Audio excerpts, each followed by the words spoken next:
Hello everyone, কেমন আছো তোমরা সবাই? আজকের ভিডিওতে প্রি টেস্ট এক্সামে বাংলা ফার্স্ট পেপারে অন্যবারের তুলনায় কেন আমার নাম্বার কম আসলো সেটাই তোমাদের সাথে শেয়ার করব। আর ফাইন্ড আউট করার চেষ্টা করব যে আমি কি ভুলগুলো আসলে করেছিলাম। তো আমার নাম্বারটা আমি তোমাদেরকে কিছুক্ষণ পরে বলে দেব। তো আমার কাছে ফার্স্ট ভুল যেটা মনে হয় সেটা হচ্ছে বাংলা সাবজেক্টটাকে খুব প্রায়োরিটির সাথে না পড়া। আমি নিজেকে বরাবরই ম্যাথে একটু দুর্বল মনে করি, তো সেই জন্য আমি কিন্তু বরাবরই ম্যাথ ফিজিক্স এগুলো বেশি প্র্যাকটিস করে থাকি, কারণ এগুলোতে আমার বেশি প্র্যাকটিসের দরকার হয়।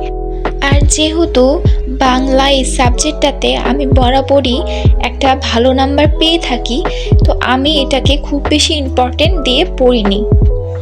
অ্যান্ড সেকেন্ড যে মিস্টেকটা আমার কাছে মনে হয় সেটা হচ্ছে বইটাকে খুব ভালো মতো না পড়া, মানে হচ্ছে এমসিকিউ এর প্রিপারেশন না ভালো হওয়া। বইয়ের লাইনগুলো খুব ভালো মতো না পড়লে কিন্তু অনেক সময় এমসিকিউগুলো পারা যায় না। 3 নাম্বার যে বিষয়টা সেটা হচ্ছে বাংলা সাবজেক্টের মার্ক কিন্তু অনেকটা টিচারের হাতেও নির্ভর করে থাকে।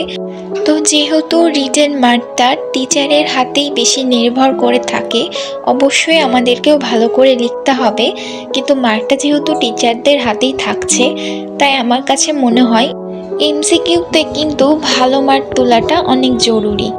তার সাথে তো অবশ্যই রিটেনেও ভালো মতো লিখতে হবে, সেই ব্যাপারটা তো আছেই। আবার আরেকটা বিষয়, এবার সিকিউতেও কিন্তু আমার খুব ভালো মার্ক আসেনি। তো এখন আমি তোমাদের আমার বাংলার ফার্স্ট পেপারের মার্কটা বলে দিচ্ছি।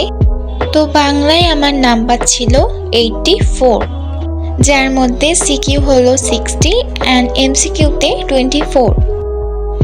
আই নো আমি সিকিউতে আরও ভালো করতে পারতাম, যদিও হাইস্ট সাধারণত ফুল মার্ক দেয় না বাংলায়। আমাদের হাইস্ট কিন্তু 70-তে 66 উঠেছিল।